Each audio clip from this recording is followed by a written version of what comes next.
What's up, Ken folks? Country Cousin Greg. I know it's been 2 weeks since I posted videos because fishing's been tough. I've been trying, y'all.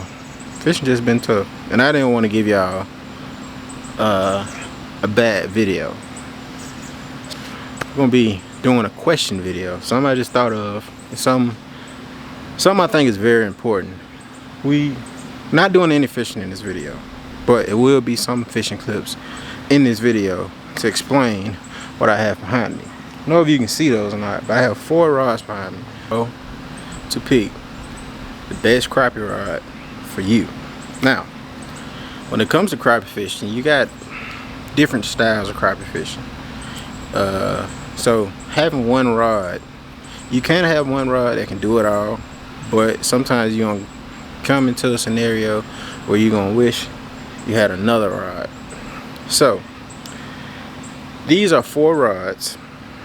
They're not any, these aren't any like in particular. It's not saying to go buy these rods, but these are 4 different styles of rods to help you pick what's best for you. All right, so let's start off with the first style of fishing, that is wading or long poling. Wading, you can see some of those guys early in spring. I've done it. I'll put a clip here. Wading, you get out, you know, waist deep, you drop a jig in front of you or around you, and you vertical fishing right in front of you for crappie. That's an awesome way to catch them in the springtime when they come up shallow to spawn, and where you need a long rod. If you're live scoping and you're long poling, basically the same thing. The only difference is you're on a boat and you're looking at your electronics, your forward facing sonar, and you're able to drop your jig onto that fish versus casting.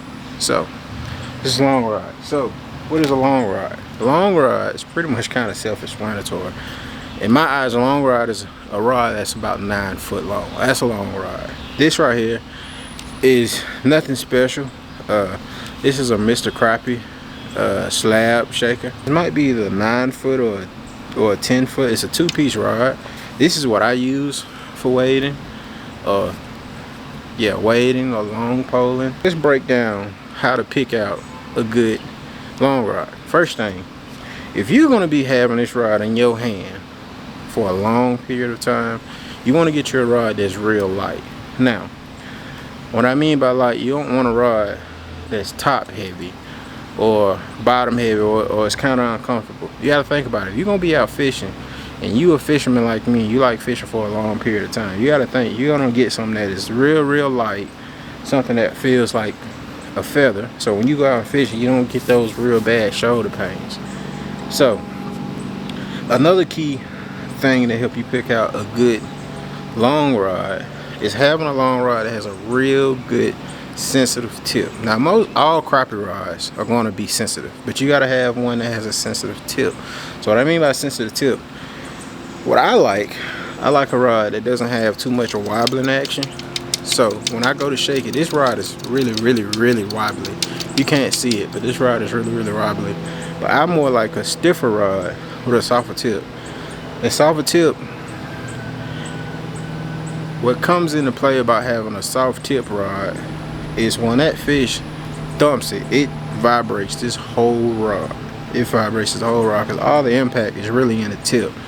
And when you go set the hook, with having that stiffer rod, it allows you to do 2 things. One, if you're long poling, you fish around structure, you're able to get that fish up and out of there without him bending the rod down and you potentially losing the fish because you're struggling to get it out. That's another key important factor. So there's 1,000, I mean not 1,000, but there's hundreds of rods that you can go and do your research on, but the best thing is to go to the store and get your hands on a rod and see what it feels like, and keep these tips that I'm talking about in mind. So next, let's talk about casting. Casting rod. A casting rod can go from really any range, but the perfect casting rod, in my opinion, will have to be a 7 foot. I know some guys that use 6 foot and 6.6s and 8 maybe 8 foot. So 7 foot is just the perfect rod for me for casting. Same principles as you would in a long rod, you're gonna apply those into this rod. Me personally, I don't like a flimsy rod. This rod is not flimsy at all. This is actually a Wally Marshall Pro Target. This is actually the only rod that I'm gonna recommend that you get, because this is the best crappie rod I've ever put my hands on, ever. And I've picked up a lot of rods and tried custom rods, and there's some rods that come close, but this, for the money, is the best rod for crappie fishing, bluegill fishing, just ultimate pan fishing. It's really good. And they come in different lengths, but this one happened to be the 7 foot. So same thing, super light, not real flimsy. It got a real soft tip. If I tap that bait, if I tap this rod with my fingertip like that, the rod tip is what's bouncing. That's a little test for you guys when you go to pick up a rod.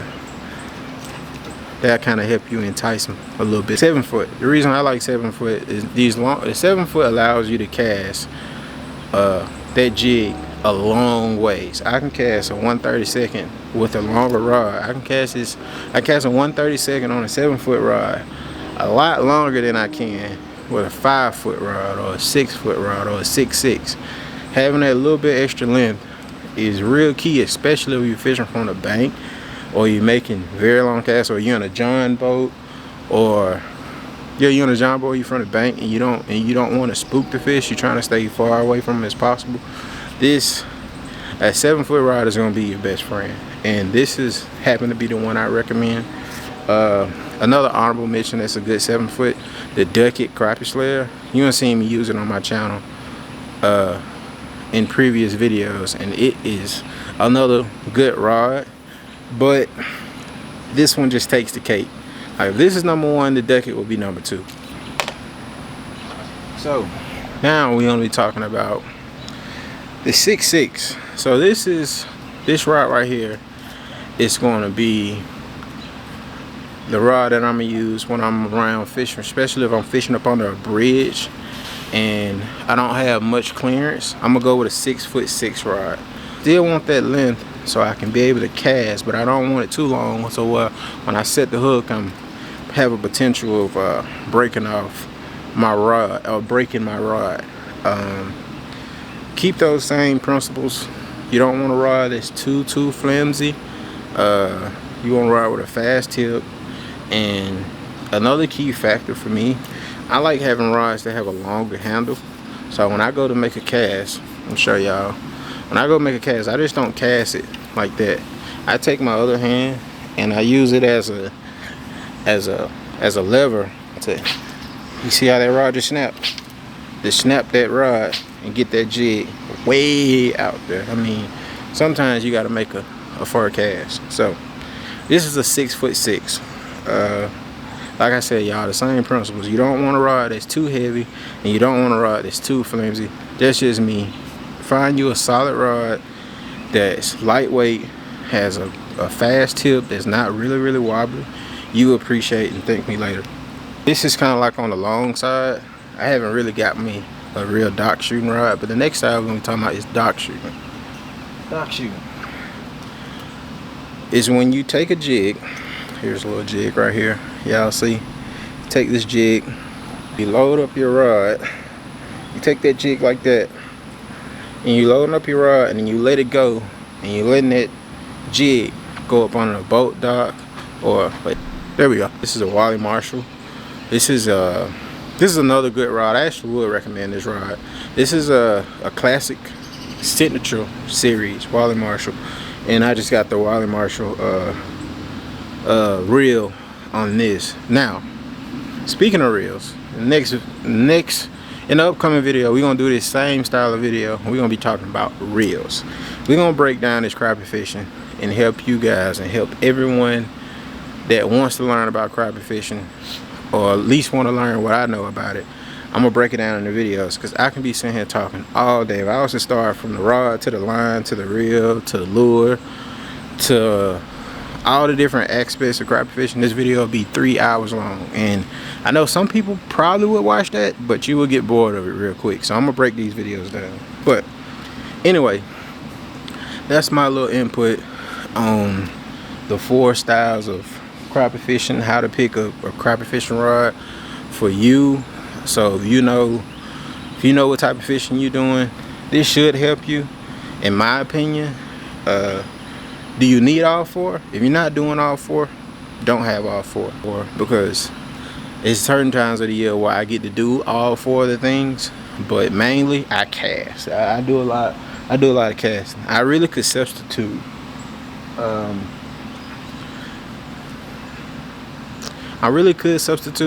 this 6-foot rod. This is my dock shooting rod, because I don't do a whole bunch of that just yet. In the progress of getting my boat ready and stuff, for I can start doing those type of videos and stuff. But I do a little bit of it, but I don't do a whole lot. And yeah, so I didn't want to keep this video too long. I don't want to bore you. I'm trying to keep this video as entertaining as possible.